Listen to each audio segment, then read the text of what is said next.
The Trump administration deliberately supercharged sanctions on Venezuela with the hopes of, and this is their quote, not mine, make the economy scream. And they did. They successfully did that. And then, for political purposes, in order to destabilize Venezuela further, they offered temporary protected status to all Venezuelans that were fleeing. They did mass starvation. And then, of course, when people were like, okay, fuck this, I need to survive, like, this is crazy. Not only did they end up destabilizing a bunch of neighboring countries as well, because there was an influx of refugees escaping Venezuela, they also opened up the floodgates of migration to the United States of America.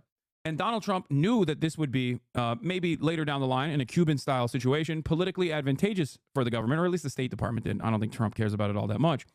But in that process, they allowed temporary protected status to all Venezuelan migrants that were coming in. A problem that we created in Venezuela that we were now offering a temporary protected status for. So that's precisely what happened. An influx of refugees coming in from Venezuela under the Trump administration. Trump was so on board with the temporary protected status offered to Venezuelan migrants and Venezuelan refugees in general that he actually continued it. He even signed off on a continuation and an extension of the temporary protected status, quite literally on his way out as his last effort. Now, lo and behold, 4 years after the Biden administration, every single Venezuelan is actually a criminal Tren-de-Aragua gangster, is the way that he's operating.